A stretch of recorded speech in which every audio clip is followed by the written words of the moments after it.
est enregistré, tout est en playback et tout n'est qu'illusion.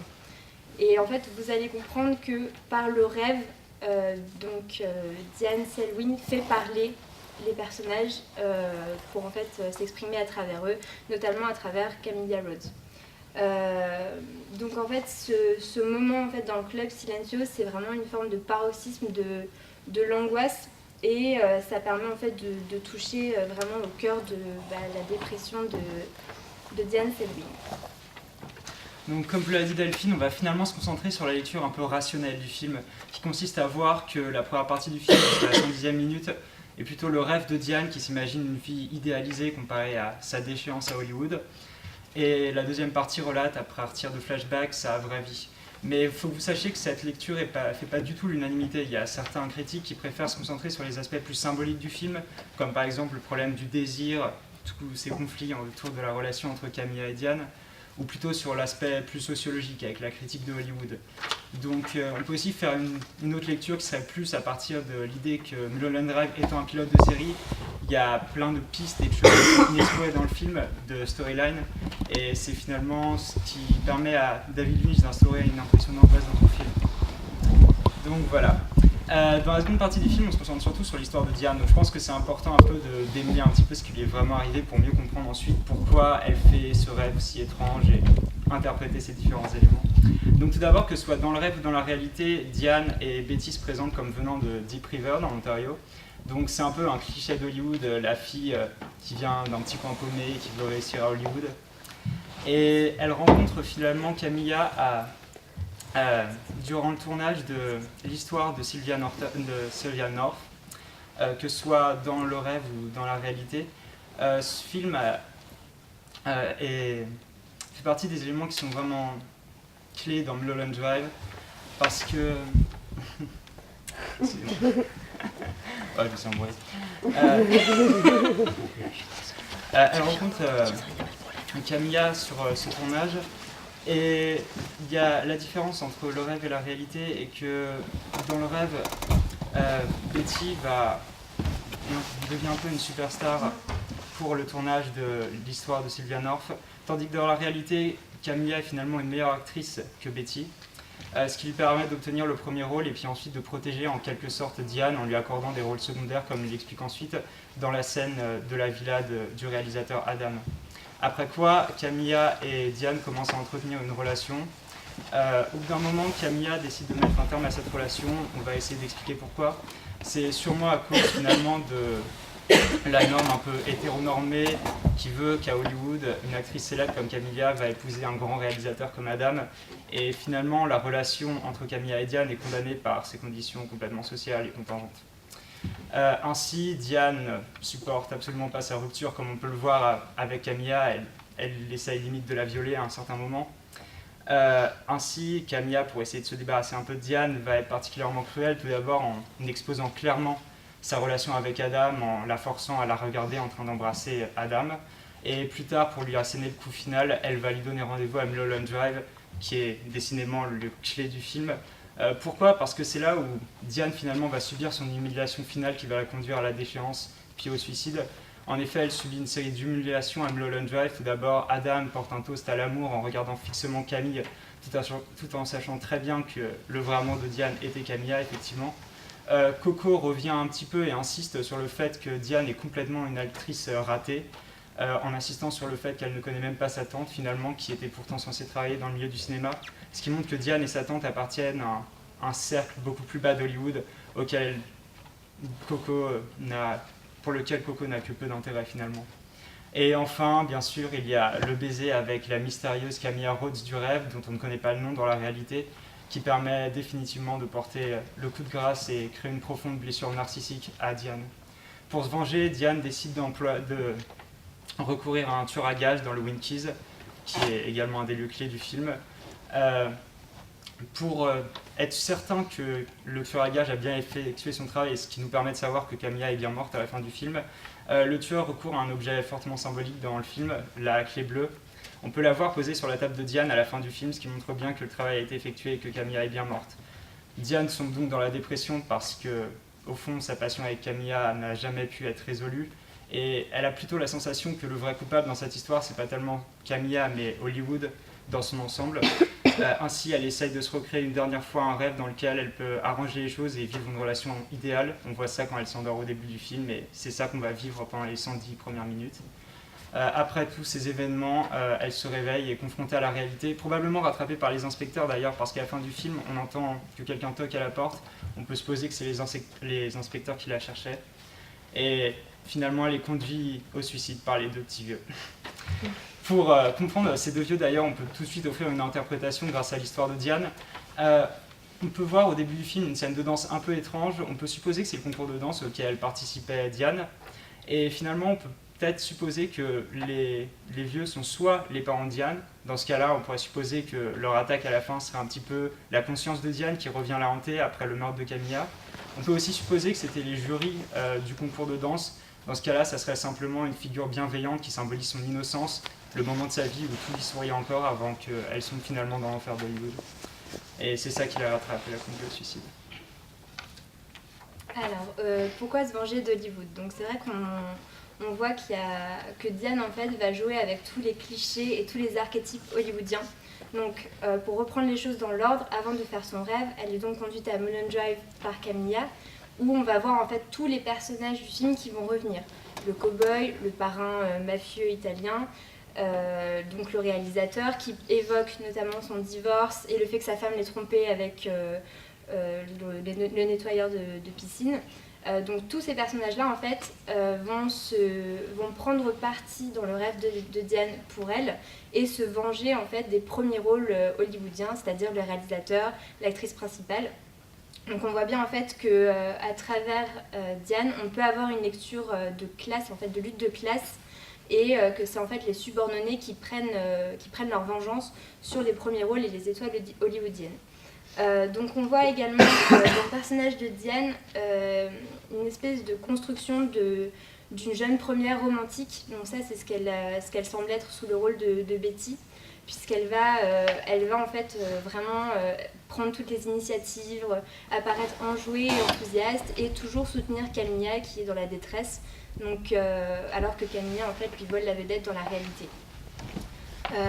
Alors au niveau en fait du détournement des archétypes, notamment du parrain de la mafia italienne et du cow-boy, on voit dans la première partie, donc dans le rêve, qu'ils vont jouer le rôle de messager justicier. À chaque fois en fait ils vont faire des actions que Diane n'a pas osé faire au moment du dîner. Je vais prendre pour exemple la scène du café. Donc à la fin du dîner, vous voyez Diane avec un café qui semble absolument infect puisqu'elle a vraiment du mal à l'avaler. Et en fait, ce qu'elle aurait fait si elle en avait eu le courage, ça aurait été de leur cracher. Or, qui est-ce qui recrache son café devant ce fameux réalisateur raté dans la première partie du film? C'est le parrain.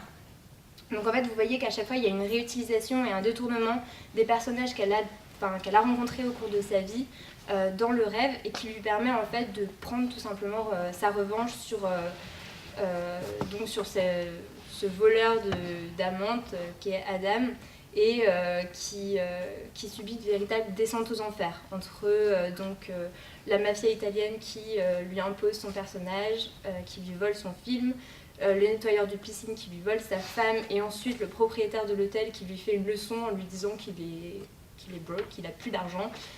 On peut dire qu'on a là une belle vengeance de la part de Diane sur le milieu en fait qui l'a rejeté, c'est-à-dire Hollywood. Donc voilà, maintenant on va s'intéresser plutôt à la redistribution des rôles qui s'opère dans la seconde partie du film.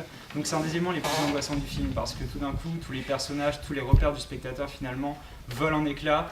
Les personnages adoptent une nouvelle personnalité et en plus de ça, ils adoptent de nouveaux noms. Donc on peut se demander pourquoi finalement Diane, quand elle rêve, se sent obligée de transformer comme ça les noms de tout le monde.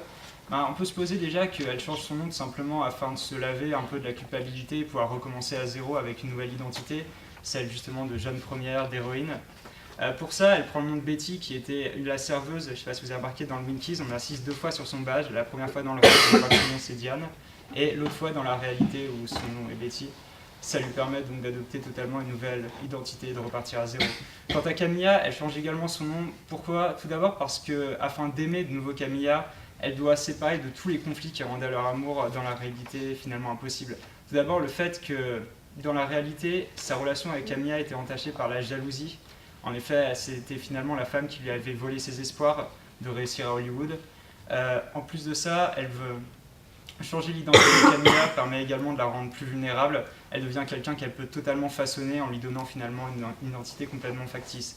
Camilla n'a plus de mémoire, elle est complètement vulnérable et elle ne prend aucune initiative.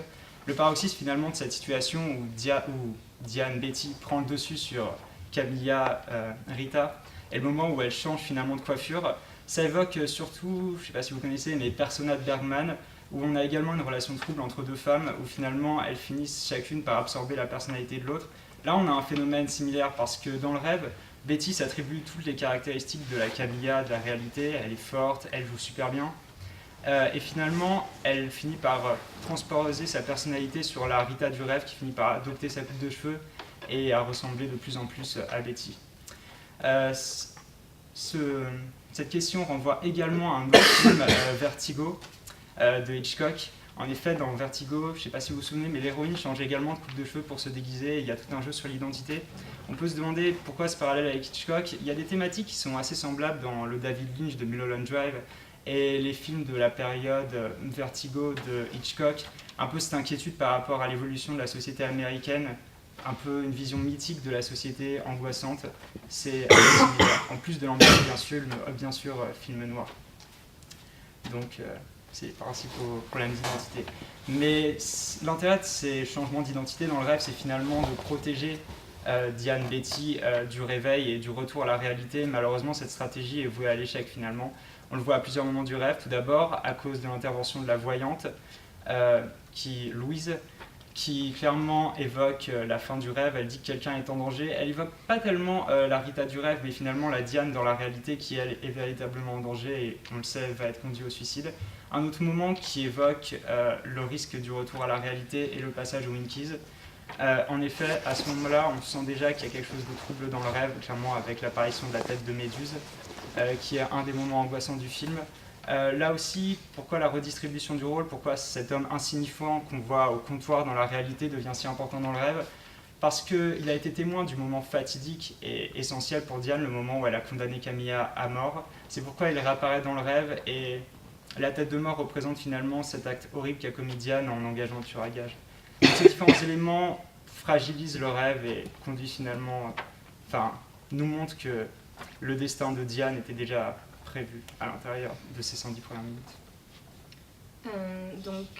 Comme vous l'a dit Dimitri, on a donc des personnages qui vont en fait signaler que la fin du rêve est proche, donc cette tête de mort et le fait que l'homme tombe complètement mort au sol après l'avoir vu. Donc ça, je pense que vous connaissez tous le mythe de la méduse, l'impossibilité de se regarder. Donc en fait, ça apparaîtrait justement comme le fait de voir la vérité en face, c'est-à-dire cet homme qui a vu le contrat se faire est en fait témoin de la culpabilité de Diane. Et en voyant en fait cette méduse, c'est ce qui va arriver à Diane, c'est-à-dire qu'il ne va pas supporter la vérité et qu'il va mourir. Ensuite, au niveau de Diane et de Camilla, un dernier parallèle intéressant en fait pour vous montrer que la complexité en fait du rêve, les deux limousines. Donc en fait, dans la deuxième partie du film, avant que Diane n'arrive à Mulholland Drive, on a encore cette image de la limousine qui monte et la limousine qui s'arrête, le conducteur qui se retourne et si vous vous souvenez du début du film, on avait la même chose juste avant la tentative d'assassinat de Camilla. Donc tout est vraiment mis en parallèle et Diane et Camilla, ça fait aussi, Diane est également Camilla, elle prend son identité totalement. Ce qui est intéressant par contre, c'est que même dans le rêve, Diane ne va pas obtenir ce qu'elle veut de Camilla, c'est-à-dire son amour. On le voit notamment dans la première scène d'amour entre les deux femmes, qui est très très tendre. On a donc Diane, qui est Betty à ce moment-là, qui va répéter 2 fois qu'elle est en train de tomber amoureuse de Camilla, et Camilla ne va absolument rien lui dire. Cette absence de réponse montre bien qu'en fait ces paroles ont manqué dans la réalité, et que Diane s'accroche en fait toujours à l'espoir d'obtenir quelque chose de Camilla, des sentiments et une réciprocité. Et ça, on le voit notamment dans les chansons je ne sais pas si vous vous souvenez de ce moment-là. On a donc le studio et on a un casting en fait pour le rôle principal. Et là, on a 2 groupes qui se succèdent avec 2 chanteuses à chaque fois qui vont en fait exprimer un amour et notamment une timidité qui empêche de dévoiler ses sentiments. Et la Camilla Rhodes, donc la jeune blonde présentée par la mafia qui doit être imposée comme l'actrice principale du film, à ce moment-là va dire en fait qu'elle n'a rien dit par timidité et elle regarde à ce moment-là Betty. Donc on sent bien en fait que Betty a cet espoir, enfin Diane pardon, a cet espoir-là en fait d'avoir quelque chose de réciproque de la part de Camilla et qu'en fait elle n'aura jamais. Donc on a bien là en fait l'étoffe d'un crime passionnel et en même temps une relation très ambivalente entre Camilla et Diane puisque Diane est à la fois amoureuse et rivale de Camilla. Au niveau en fait de l'ouverture de la boîte bleue qui signifie en fait donc pour nous la fin de la première partie et le retour à la réalité qui est signifié par le cow-boy d'ailleurs qui va dire à Diane réveille-toi ma belle. À ce moment-là en fait ce qui est intéressant c'est qu'on voit que la boîte bleue n'ouvre sur absolument rien alors que Diane a bien posé la question au tueur à gages mais qu'est-ce que va ouvrir cette clé bleue? On va avoir un rire de la part du tueur à gages et en fait la boîte n'ouvre sur absolument rien, sinon sur le silence. Et la thématique du silence est très très très importante dans ce film.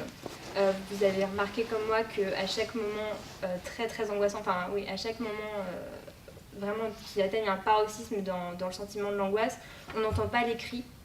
Par exemple, la rencontre avec la méduse, le son est coupé à ce moment-là. Donc moi, ça m'a pas mal aidé parce que du coup, je n'ai pas crié non plus. Donc on a la boîte qui s'appelle Silencio. Et en fait, le dernier mot du film, c'est justement ce personnage qui va dire Silencio. On peut le voir de 2 façons. On a d'un premier côté le fait qu'en fait... Camilla et Diane ont gardé le silence face à leurs sentiments et ça, elles ne le voyaient pas visiblement. Et d'un autre côté, elle aurait dû garder le silence avant de condamner, en condamnant Camilla à mort, puisqu'elle va dire « This is a girl ». Donc là, on a un nouveau parallèle avec le cinéma et le fait que ce soit la phrase qui est répétée par le réalisateur.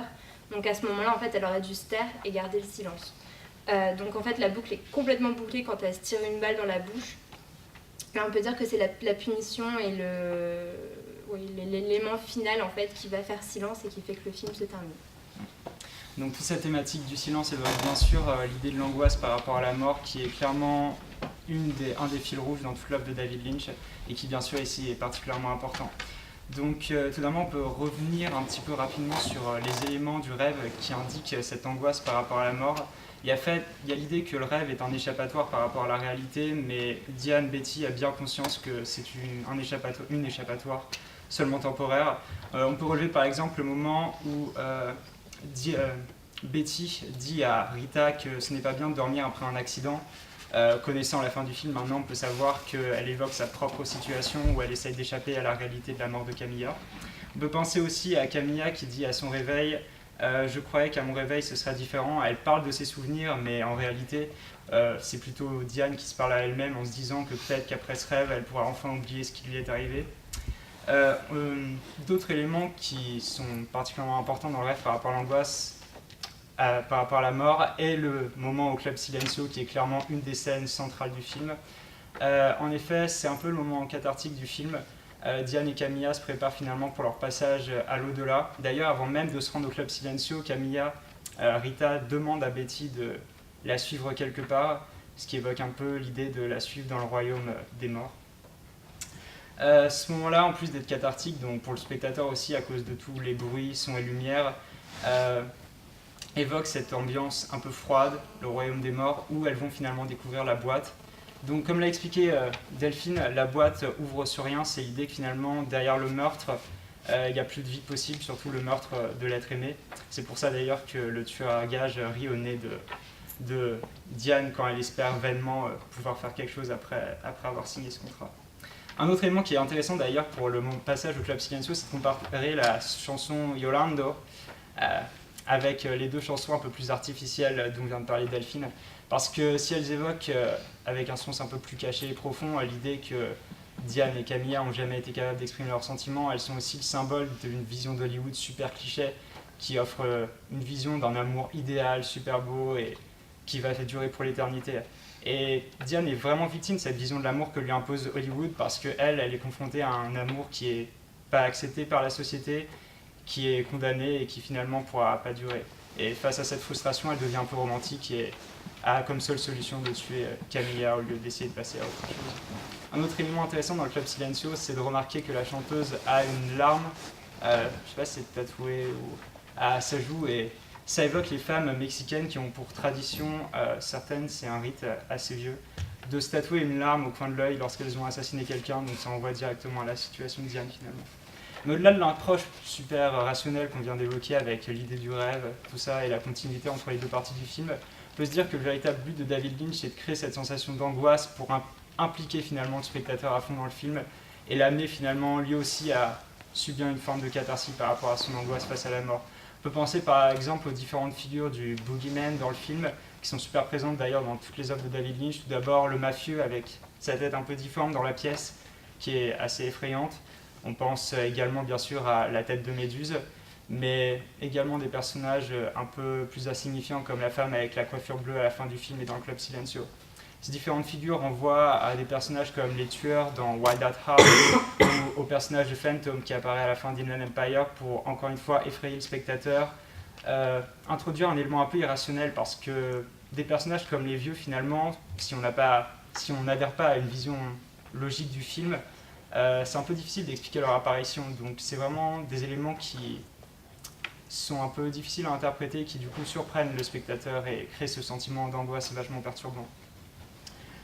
D'autres éléments restent inexpliqués dans le film. Par exemple, on ne sait jamais finalement si la fille que cherche la mafia est bien la Camilla du rêve, c'est-à-dire Rita. On ne sait jamais qui sont les interlocuteurs au moment des différents coups de fil au téléphone de la mafia. Donc c'est autant de pistes qui évoquent bien sûr le fait que Mulholland Drive est un pilote série et que ces pistes étaient censées être poursuivies plus tard. D'ailleurs, ça sera intéressant de préciser que dans le pilote original, la scène finale était celle où Rita et Betty revêtent la nouvelle perruque blonde. Donc normalement, on peut supposer que si la série avait eu lieu, on aurait suivi toutes ces histoires de mafia, de films. Peut-être que Rita serait rentrée, Betty aurait obtenu un rôle dans le film, donc ça aurait pris une direction totalement différente. Donc finalement, ce que veut faire David Lynch avec ce film, c'est bien explorer les derniers instants de Diane, sa vie psychique, émotionnelle, en plus de tous ses souvenirs. Je pense que Mulholland Drive fait partie des films les plus pessimistes et tristes de David Lynch. C'est pourquoi il est si poignant. On peut comparer à des films comme Firewalk With Me ou Inland Empire, où le passage dans l'au-delà de l'héroïne finalement s'accompagne vraiment d'une catharsis. Elles ont des larmes de joie, des sourires. Dans Mulholland Drive, on ne trouve rien de tout ça. La seule chose qu'apporte la mort finalement, c'est un repos face à la dépression et à tout ce qui a assailli Diane. Donc voilà. Est-ce que vous avez encore des questions? Il y a plein de points qu'on n'a pas pu aborder. Est-ce que ça vous... Ah, oui. Non, je pensais parler le dernier mot du film, Silencio, la dernière parole. Je pense aussi que, vous avez évoqué des thèses là-dessus, je pense aussi que c'est un clin d'œil au mépris de Godard. Le dernier mot du mépris, c'est Silencio. Puis, pour reprendre aussi, tu évoquais Vertigo pour la perruque. Dans le mépris aussi, il me semble, à un moment, Brigitte Bardot met une perruque, les cheveux courts, exactement comme ça. Donc je pense qu'il y a aussi un clin d'œil. C'est pas mal. C'est la dernière phrase de Hamlet aussi. Tout le reste n'est que silence. Enfin, c'est quand même une chute assez classique aussi. Ouais. Bah, c'est sûr que après il y a toute la dimension théâtrale. On finit déjà dans un espèce de club théâtre et c'est exactement ça en fait. À la fin d'une œuvre théâtrale, souvent on conclut par un silence. Ouais. Et même au cinéma, on a toujours un moment comme ça de suspens. Avec une référence à Hamlet qui est typiquement aussi un théâtre de mise en abîme où tu te perds, au bout d'un moment tu sais plus à quel niveau t'es, où les niveaux s'enchevêtrent et où en fait ils s'amusent à un moment donné, où même en bossant comme un malade, en regardant 4 fois le film, c'était vraiment fait pour être paumé, quoi. C'était Enfin, fait le principe du labyrinthe, quand il est démontré, il faut qu'il soit à certains moments indécidable, justement. Et que dans le montage, tu fasses exprès qu'on puisse pas s'en sortir. Ah bah, Même en bossant comme un Ah bah, Le clairement. tailleur est encore pire à ce niveau-là d'ailleurs. Mais oui, cette dernière scène, ça permet vraiment de rappeler que tout était que représentation. Après, moi, ce que je trouve très intéressant dans ce film, c'est que c'est avant tout un film en fait sur le cinéma, qui va détourner les codes, jouer avec l'histoire d'Hollywood. Et c'est assez génial, par exemple, d'avoir un cow-boy qui se transforme en messager justicier ou en parrain de la mafia qui va recracher son expresso pour en fait traduire le mépris et le rejet de Diane et qu'elle aurait dû en fait formuler au moment du dîner. Donc c'est vrai que moi j'ai surtout adoré ce côté-là on a une plongée dans le cinéma en même temps une mise à distance qui nous permet vraiment de prendre pas mal de recul sur tous les archétypes. Vous n'avez pas parlé des archétypes des deux actrices, pourquoi ils ont choisi ça? Parce qu'il y a pour Rita Hayworth, enfin je sais pas, à un moment donné on voit Il y a l'affiche. on voit l'affiche, donc, et puis elle a vraiment la plastique. Non, enfin, je sais Ah oui, pas. non, Et ouais. la blonde, elle est plutôt Hitchcockienne ou non? Elle a un petit côté. C'est vrai que clairement déjà la blonde et la brune au cinéma, dans le cinéma hollywoodien, ça c'est assez intéressant d'ailleurs de voir les choix. J'essaierai de faire un article là-dessus. J'ai pu l'étudier en fait l'année dernière. Quand on étudie en fait les choix des actrices principales dans Hollywood, on se rend compte en fait qu'il y a une évolution en fait en fonction aussi des modes et qui va également influencer la société au niveau couleur de cheveux, morphologie, choix des vêtements. Enfin, la trace d'Hollywood est vraiment très très présente et c'est vrai que Mulholland Drive permet de vraiment revenir sur des grands classiques et de se remettre à distance par rapport à tout ça. Est-ce que vous avez d'autres questions? Un avis sur le film, une Ouais, émotion un à avis. faire partager? Oui. Moi, ce que j'ai trouvé, la première fois que j'ai vu le film, ce que j'ai trouvé fort, c'est que le générique qui commençait, j'avais rien compris au film, mais j'avais vraiment le sentiment je sais pas, j'avais été transporté dans plusieurs ambiances, même sans rien comprendre à la trame narrative, on a l'impression de saisir plein de choses, en tout cas plein d'émotions. Qui n'a Et rien ça, je trouve compris ça, la je trouve première que fois? C'est impressionnant. Enfin, c'est vrai qu'il y a quelque chose qu'on perd et en même temps on se dit ah non mais il y a des trucs, enfin il y a des parallèles, il y a des... C'est une espèce de lâcher prise aussi qui cherche. Enfin, je veux dire, ça remet en question aussi la figure du spectateur qui comprend tout, qui comprend toutes les allusions, qui est parfait, qui est à 100%. Après, on bon sait sur même tout. pas ce qu'on doit comprendre en fait. Donc c'est pour ça que là, enfin, si vous penchez un petit peu sur les thèses sur Mulholland Drive, c'est super intéressant parce qu'il y a il y a beaucoup de lectures et il y a beaucoup de débats là-dessus et nous, enfin, on vous a vraiment offert une vision, enfin, assez classique. Oui, et puis vraiment personnelle. Donc après, enfin, si vous en avez une autre, vous êtes les bienvenus. Mais ce qui est intéressant... Non, c'est pour rebondir sur l'histoire d'analyse. Est-ce que David Lynch lui-même, il en a fait une analyse? Il a expliqué son montage. Justement, je vais venir là-dessus. Ce qui est intéressant, c'est que David Lynch a proposé 10 indices pour essayer de conduire un petit peu le spectateur à comprendre quelque chose. Et ces 10 indices allaient plutôt dans la direction justement du rêve, avec par exemple l'idée de se focaliser sur, je ne sais pas si vous vous rappelez, mais le coup de fil de la mafia se passe au même endroit où Camilla appelle Diane pour lui dire de venir à Mulholland Drive avec cette lampe rouge qui est d'ailleurs super présente dans les films de David Lynch. Donc oui, David Lynch a l'air de nous entraîner sur la piste du rêve, mais après, on peut se dire que David Lynch joue juste là-dessus, mais je pense que David Lynch lui-même, comme le spectateur, finalement n'a pas une vision fermée de son film, et c'est ça qui l'intéresse, c'est de nous offrir un petit peu des chemins qui mènent à nulle part, toutes ces storylines qui seront jamais abouties, comme celle de l'agenda qui contient toute l'histoire du monde. Quelqu'un a une interprétation parce que nous on a cherché, hein, mais... C'est assez cool. Donc, le livre noir, le livre qui contient l'histoire du monde en numéro de téléphone. Déjà, la présentation du bouquin en elle-même, moi je la trouve géniale. Un livre qui contiendrait l'histoire du monde avec tous les en numéro de téléphone, ça paraît... Et c'est vrai que cette piste-là, elle est complètement perdue. Comme le moment où l'espèce de grand parrain de la mafia un peu effrayant va dire... il va pas le dire, mais son sous-fifre va lui dire on arrête tout, et finalement on se rend compte que le film continue. Et ça, c'est vrai que c'est un moment où on se dit mais où est-ce que j'ai raté l'explication quoi. Donc, Je viens de le remarquer en voyant, je l'avais déjà vu plusieurs fois avant, mais je viens de le remarquer là, je suis pas sûr de moi. Mais forcément, quand tu disais que le Silencio, c'était un peu comme s'ils entraient dans le théâtre des morts un petit peu. Et il me semble que quand ils arrivent dans le Silencio, à un moment, on voit d'autres spectateurs. Et dedans, il me semble qu'il y avait Laura Palmer. C'est une de ses, de son personnage dans Twin Peaks, sa série, qui justement est morte dans le premier épisode. J'avais pas remarqué ça. Ah, c'est bien. Faudrait que je regarde, que je mette sur pause. Il me semble qu'il y a Laura Palmer qui justement est morte, c'est la morte dans sa série. Mais ce moment dans le club, je sais pas ce que vous en avez pensé, mais moi le moment dans le club, notamment la chanson de Orlando, la chanteuse qui s'écroule, c'est assez impressionnant en fait, parce qu'on passe justement par plein d'émotions, le comique avec l'orchestre qui n'est pas là et en même temps l'illusion, la mafia, l'espèce de cadavre bleu, avec les cheveux bleus qui est là, qui domine. Moi je sais pas, quelle scène vous a le plus marqué? On va essayer de faire celle-là. Le Silencio, clairement. D'autres? Moi aussi c'est le Silencio, mais parce qu'il me fait aussi beaucoup penser à Eyes Wide Shut.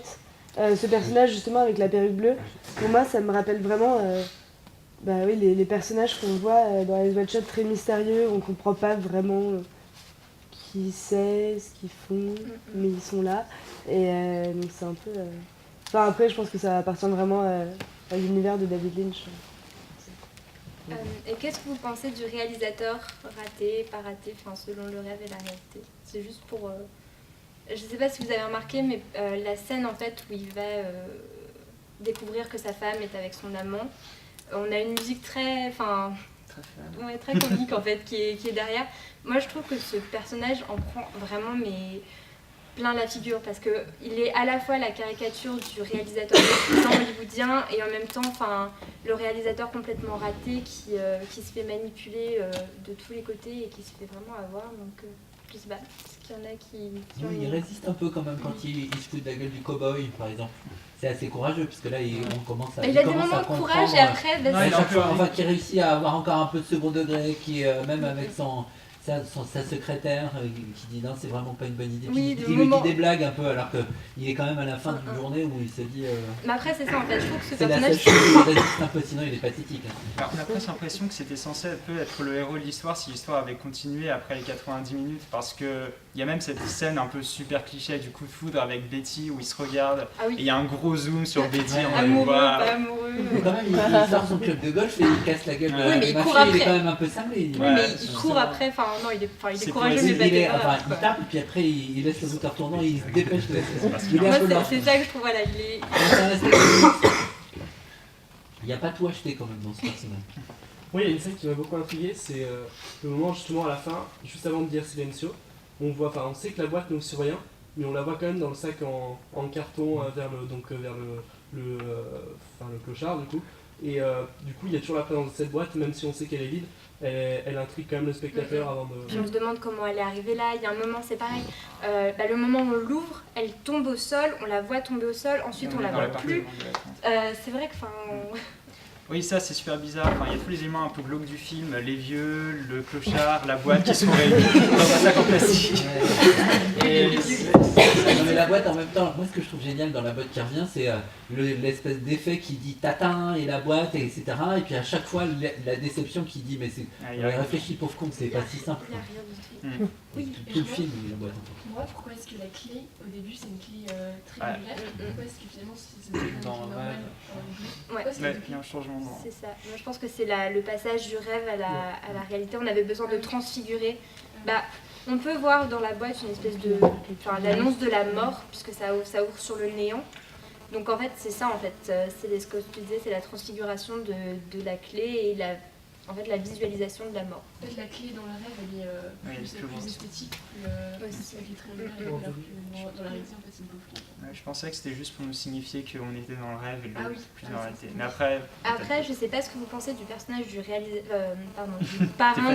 Non, pas le réalisateur. Non, stop. Le parrain, le grand parrain qui est dans son fauteuil, qui a une tête un petit peu bizarre. Et qui a un... Le nain dans Twin Peaks. Oui, il m'a fait vachement penser au nain dans Twin Peaks. Je crois que c'est lui en plus vieux, même la voix. Et en plus grand. Il est revenu de l'hanté, mais... Moi, en fait, il y a des moments en voyant le film, parce qu'on a une espèce de lueur bleue sur le bureau, je sais pas si vous voyez. Moi, en fait, en voyant le film, il y a des moments où je me suis demandé si c'était pas en fait l'espèce de dieu, d'espèce de Deus ex machina qui serait là en fait pour guider un peu tout le monde, parce qu'il y a des mots quand même qui sont choisis, par exemple on va le remplacer, ou on arrête tout. Si vous voulez, il n'y a pas tellement de références en fait au contexte cinématographique, et moi il y a des moments j'avais envie de le voir comme l'espèce de figure à moitié divine, et qui serait là en fait pour contrôler un peu et ouvrir la boîte de Pandore qui serait en fait cette boîte bleue. Je pense que c'est ça, c'est exactement le même rôle qu'il a dans Twin Peaks en fait, un peu espèce de divinité qui gère un peu tout. Ça serait logique ça. Dans Twin Peaks, c'est ton bras.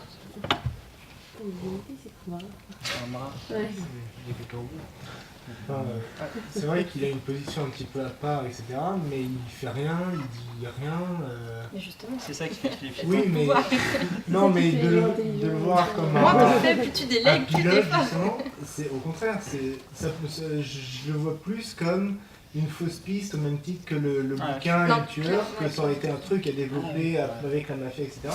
Mais que là, dans le film, on peut se prendre la tête en se disant c'est un dieu, etc. Mais qu'en fait, il était juste là parce que David Lynch s'est dit c'est une fausse piste, mais je laisse parce que C'est angoissant. ça va bien passer. Ouais, c'est Ouais. extrêmement angoissant. Ouais, c'est plutôt le genre d'interprétation que. C'est vrai que c'est un exemple typique du fait qu'on peut pas se prononcer. C'est dur de se prononcer sur ce film et d'avoir même une opinion. Je pense même que ça tiendrait la route de dire que quand on parle du rêve, là, de dire que le rêve en fait c'est la réalité, et enfin d'inverser rêve et réalité, je suis sûr que ça tient la route même au niveau du scénario. Ça Oui, là, pour dire à quel point c'est ambigu, à quel point il y a des pistes. Parce que la seconde partie serait juste un mauvais rêve de Ouais, voilà. Bah, c'est vrai qu'on Ça, se sent berné, et je on pense que ça peut sent la seconde partie commence, on reste attaché. Enfin moi c'est ce qui m'est arrivé la première fois que je l'ai vu. Ouais.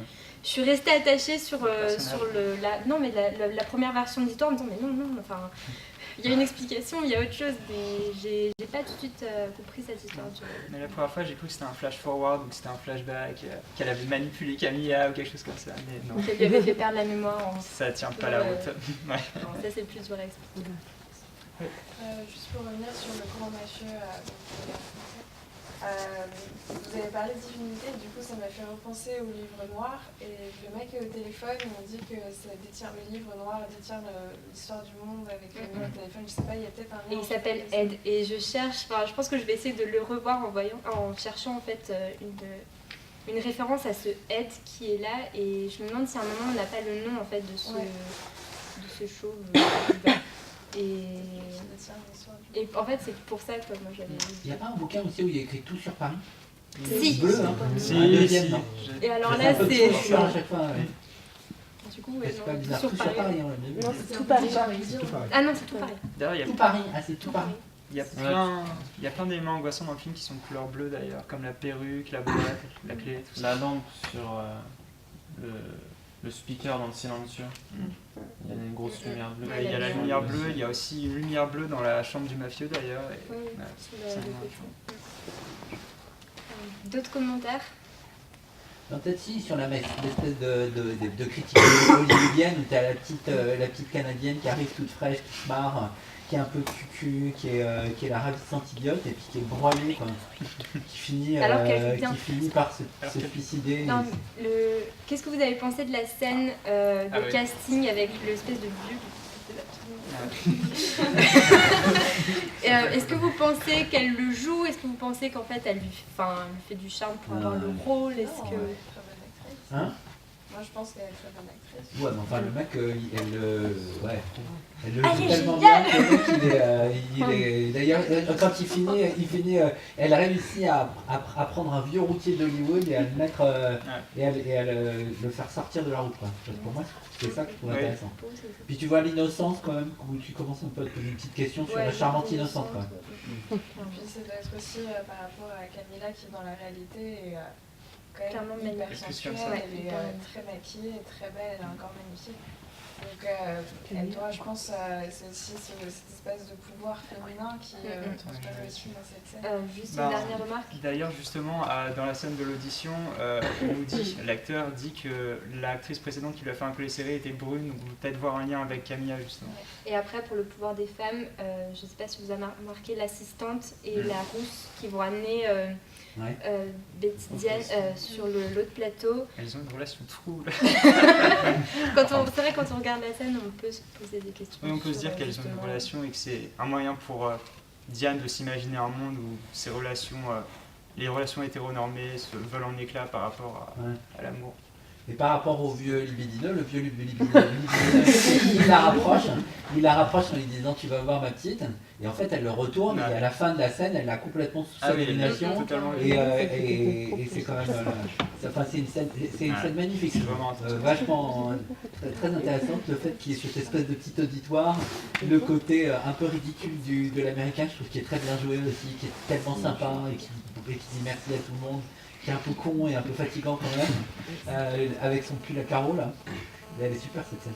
Mais moi c'était peut-être ma scène préférée, cette espèce de truc là, où brusquement t'as une bascule et tu te dis ah mais c'est pas la petite blondinette gentille quoi, finalement. Si elle veut, elle peut les mettre par terre. Je vais peut-être dire le mot de la fin. Alors ça si quelqu'un a encore quelque chose à dire, mais il commence à se faire tard. Comment ça faire faim? Comment ça fait faim? Donc déjà, je voulais m'excuser pour le problème technique au nom de Cinédec et en mon propre nom, parce que c'est moi qui ai testé le DVD et j'ai pas eu la présence d'esprit de me dire qu'une musique en français et en anglais c'était pareil. Et je peux vous dire que j'ai couru derrière le régisseur, et ça faisait longtemps que j'avais pas couru, et surtout pas derrière un mec, et là c'était l'enfer, et je l'ai jamais retrouvé en plus. T'es prête pour au JO, je pense. Et voilà. Donc on voulait vraiment vous remercier d'être venus. Ouais, merci à toi. C'est super. Merci pour votre participation aussi, d'avoir été aussi actif. On espère vraiment que ça vous a plu, qu'on va vous revoir. Pour certains, qu'on vous verra en entretien. Non pas vous, monsieur, je sauf si vous voulez. Hein, mais, voilà. Enfin, vraiment, merci. Si vous avez d'autres questions, il y a le site, le Facebook. Oui, et puis on est là avec nos vestes dans les decks. Donc, prêt à parler de Mulholland Drive. Ouais, prêt à redébattre sur le chauve. En tout cas, n'hésitez pas. Merci beaucoup. On se tient au courant pour la prochaine.